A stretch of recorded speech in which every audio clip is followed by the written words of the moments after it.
Hello guys and gals, what if I told you a massive cyber attack was actually about to happen? What if I told you there's a huge investigation apparently taking place with a giant SIM card farm that could actually shut down local cell tower networks? Sounds spooky, right? So ladies and gentlemen, right from the Secret Service, I want to get right into it. I want to just rip the Band-Aid clear off. So a few weeks ago, I saw that people were kind of, not talking about this. The Secret Service made kind of a big hoopla where they said that apparently they found 300 SIM servers and 100,000 SIM cards across multiple sites in and around New York City. So here's some photos of actual hardware that they seized. So every single one of these cards you see inside here is a SIM card, apparently according to the government. And they were just found abandoned in apartments and sites that were within 30 miles of the United Nations. So here they write these devices were concentrated within 35 miles of the global meeting of the United Nations General Assembly, underway in New York City, given the timing, location, and potential for significant disruption to New York telecommunications. So yeah, apparently the Secret Service was raiding and taking down, basically, if you look at it right here on the Google Maps, this is the UN headquarters. So in a 35-mile radius, Secret Service was raiding abandoned apartments, and they were finding apparently millions of dollars, I guess you could say, worth of equipment that they claim could have been used to shut down the actual, telecommunication structure, which obviously means that, imagine if some crazy attack happens, well, all of a sudden your phone stops working, and if you're somebody who's working in emergency services, like I believe EMS individuals, people in the EMS fields, yeah, those guys are going to be critically screwed too. So basically what the Secret Service said is there's a big potentiality for some really criminal stuff to happen. Now, of course, if you played games like Splinter Cell Chaos Theory, you can kind of imagine, right? Like in that game, it's kind of similar, like New York gets an entire blackout and people kind of go into a hazy fit. Just in reality terms, imagine a city the size of New York gets completely blacked out and people are unable to communicate and there might be an attack that is or isn't happening. You wouldn't even be able to know, hear about it, or even relay it to other people if the communication system gets completely fucking blown out. Which, according to the actual Secret Service, this had the possibility to do so. So if you look closely at some of these photos, these apartments ended up getting raided, and you could just see like they had these little SIM boxes that are just sitting around with apparently hundreds of SIM cards sitting inside. Now, you might be like, whoa, I'm glad the Secret Service jumped in here, but is it actually legit? Is this actually valid? So to give you an idea of the size and scope of this operation, one of the images they showed had like all of these like SIM boxes just sort of stacked up. Now, if you look at the company here, it's called Mobile X. And again, I decided to go to Mobile X's website, and basically these are SIM cards that you can pick up in like a Walmart or a drugstore, whatever. And according to their website, I believe you literally only have to pay about $10 to get that starter pack. Now, whether you get a monthly fee or you just pay as you go, that money, if we go back to the image, ladies and gentlemen, $10 a pop here absolutely stacks up. So according to the US government, while forensic examination of these devices is ongoing, early analysis indicates cellular communications between nation-state threat actors and individuals that are known to federal law enforcement. So basically, when people say nation state, apparently the entire news media was putting the blame on, China, for instance, and there's no actual valid, information for that. There's no news for it. I don't want to necessarily be spreading misinformation, but according to the actual feds, in addition to carrying out anonymous telephonic threats, these devices could be used to conduct a wide range of telecom attacks. This includes disabling cell phone towers, enabling denial of service attacks, and facilitating anonymous encrypted communications between potential threat actors and criminal enterprises. So, this is a huge deal, right? Like, you would think that, holy fucking shit, they actually raided and stopped an entire, an actual, critical infrastructure attacking, farm? And nobody's talking about it?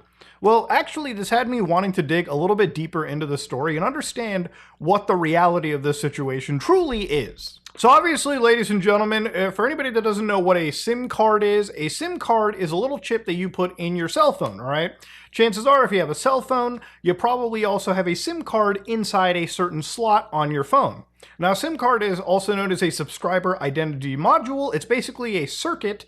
It's a little card that you put into your device. It stores an international mobile subscriber identity and related keys for your phone to connect to cell towers through a carrier and basically make calls to other people internationally all over the world next to your house or another phone that you fucking own. Now, of course, obviously, you might be sitting over there wondering, whoa, buddy, why would they absolutely need to have physical SIM cards? Muda, couldn't they just get electronic SIMs? And the reality of it is they could, but electronic SIMs are a little bit more difficult in order to get because electronic SIMs typically require that you actually go to provisioning servers. Like it's actually a much more traceable method as opposed to going to Walmart and picking up, I guess, hundreds of these on the fly, okay? Now, something that had me a little bit worried about this was the framing from the Secret Service. They made it sound like they stopped a fucking potential terrorist attack or like an actual attack on American soil, something straight out of like a Hollywood movie or some shit. But in reality, ladies and gentlemen, what is something you have to understand here is that this kind of technology isn't exactly brand new. It's actually been happening for quite a long time. There are situations, there are things known as SIM farms that exist all over the world. And now the technology to purchase this kind of stuff isn't necessarily difficult to find. For instance, in America and even Canada, you can buy some of these actual boxes. The only thing that's stopping you is that they cost probably around $3 to $4 grand per boxes, and they can jack up in prices. I think some of the most expensive shit that you can buy from these guys are probably like 10 grand a pop. But of course, the more expensive your device is, the more of these little SIM cards that you can stick in and do fun stuff with. What kind of fun stuff, you might imagine? Well, mostly illegal stuff. Now, one similar operation was Operation Red Card, which happened for 2 months in Asia. And, just a cursory reading will show you that obviously raids occurred in facilities where they had things like DVD burners and they were producing millions of discs, obviously illegal footage. Now, the thing about this is, this is an example that's similar here where you can buy hardware, seemingly innocuous hardware by itself, like a SIM farm, like a SIM farm system that I showed you just earlier on isn't necessarily, I think, illegal to purchase by itself. Neither is a DVD burner, but obviously, in this situation, they were using the DVD burners to burn illegal media, which is very wrong. And in the SIM farm situation, they're using it for a whole litany of possible illegal situations. And what type of illegal situations? Well, they can range from messages, like spam messages, all the way up to, again, running sophisticated operations to make a lot of money. So let's go over them. One of the reasons that one would play around with this kind of shit is, let's say they wanted to send anonymous spam messages, right? Well, anytime you get like an anonymous spam message, there's probably a good chance that, the message came from a SIM card that's usually stored in a place where they have a whole bunch of these type of boxes that are used and leased by criminals to actually send spammy messages to each other. There is obviously other things that you can do, like send threatening messages, or I believe in some cases engage in situations like swatting, where that's really kind of the angle the Secret Service wanted to sort of take. Now, I've been seeing a lot of infrastructure about this from really huge people who have basically started saying things like a massive criminal network of SIM farms linked to the Chinese actors, not proven by the way, were discovered in the New York tri-state area. They basically found that communist China is not confirmed by the way, is operating to disrupt critical infrastructure and enable criminal networks. So obviously, one of the things that I want to talk about is, yes, technically speaking, the amount of, traffic that these things can generate could potentially be used to disable cell towers around, okay? That is one of the things that is wholly possible. And that's just how technology kind of works in general. When you have hundreds of thousands of SIM cards operating, yes, sometimes that could possibly crash cellular towers around you. But for people that are running these in a criminal sense, it's not something that necessarily they want to do because it draws a lot of undue attention. The thing about this is a lot of these news sources started pointing fingers at China, Iran, a lot of places that they could make sound salacious, but the reality of it is, as long as you're a halfway decent drug cartel, a criminal operation, setting up something like this is probably somewhere in the ballpark of $1 million, maybe a little bit more. And the rewards can actually be pretty awesome. Well, if you're a criminal, of course. Now, some of the experts over here started saying that this equipment could have been used for surveillance operations, especially considering it was close to the United Nations. Potentially, the equipment could be used to either intercept communications, eavesdrop on communications, or actually clone devices as well, which immediately had a lot of people's bullshit radars go off a little bit, because none of the hardware that they showed was necessarily something that could have been used in things like eavesdropping.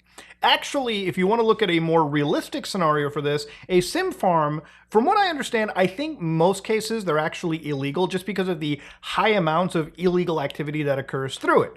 Sim farms, or sim boxes, like what I just showed you, are actually part of a $5.19 billion global fraud scheme that affects tons of businesses worldwide. So there are a couple of legitimate reasons I guess you would have a sim farm, maybe for things like a call center, for instance, or I don't know, like IoT testing. But in a lot of fraudulent cases, obviously you have SMS phishing, like you actually have people that are sending in fraudulent or scam messages to people randomly. You have a lot of gray markets where people use these in order to bypass telecom charges. So for instance, if you're doing like long distance calling, sometimes people will have a sim farm where they will just route a call over the internet or in between these like sim farms and bypass, in some cases, fees that, you know, carriers would put in. Now, have you ever tried to purchase a ticket online for a massive concert? I know my wife has been wanting to go to this MCR concert, and I remember she literally logged in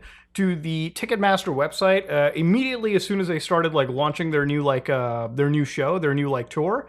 And she told me that there were just thousands of people, thousands upon thousands of people, the moment the site went live. Now, there's a good chance when it comes to a lot of these ticket services, there are these people who use these sim services in order to act basically as bots. Have you ever looked at what a click farm is? Like, you know how people have like hundreds, thousands of phones lined up, and they all have like Twitter and a bunch of these services running, where they basically fake engagement. They're just bots, right? In some cases, you can use hundreds of virtual machines to serve as bots in like MMOs, for instance. But when it comes to Ticketmaster, right, or a lot of these ticket selling services, people will use these tools in order to purchase tickets in advance and then sell them on the market for exorbitantly high prices.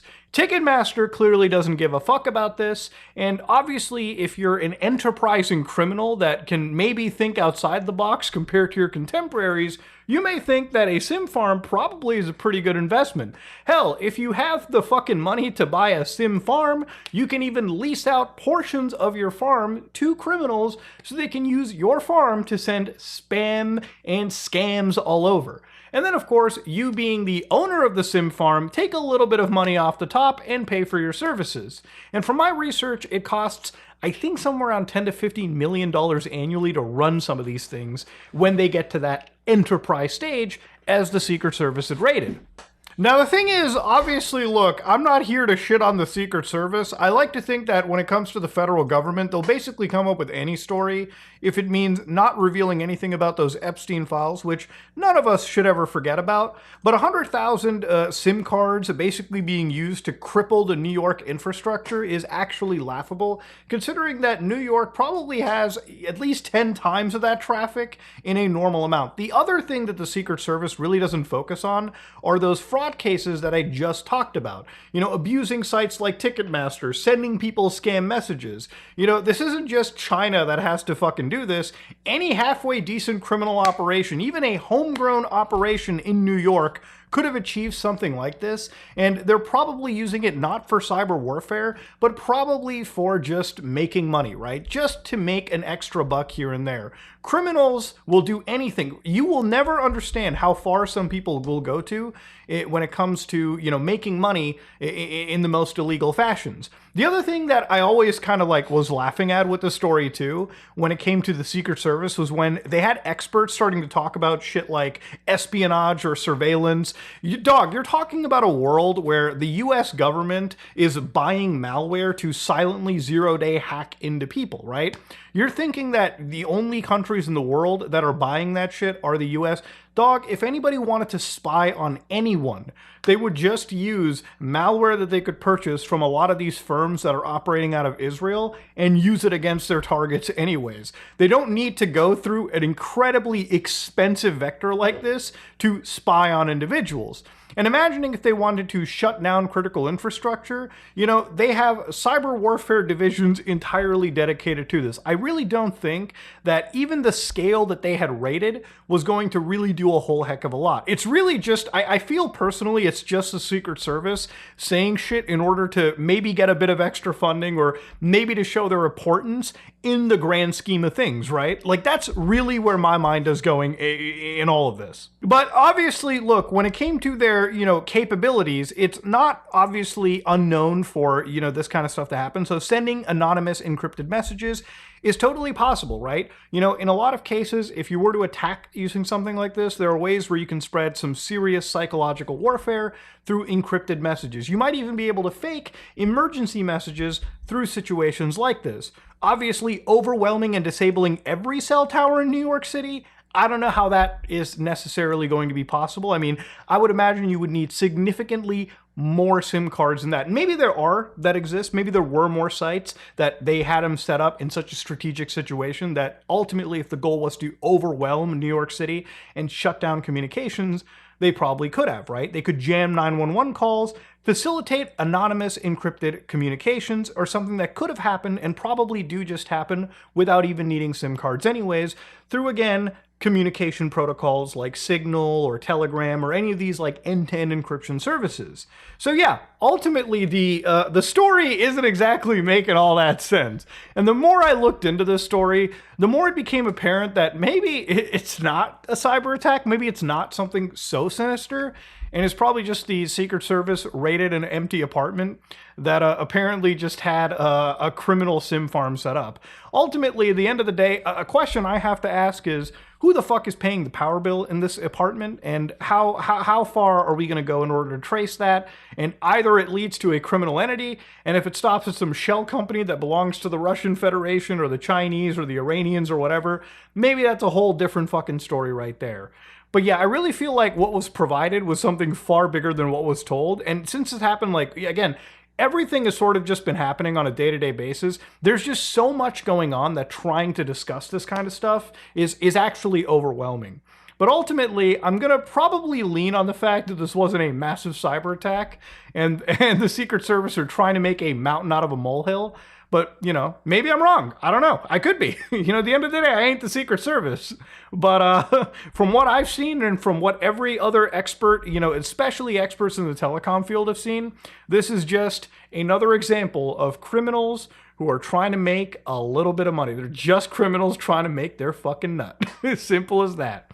So if you do live in New York City, for instance, and you're worried that your communications will go down, your cellular service will go down, I don't think you really have to worry about much. But then again, the world is a crazy place these days. So just be on your guard, be careful. And if you like what you saw, please like, comment, and subscribe. Dislike it if you dislike it. I am out.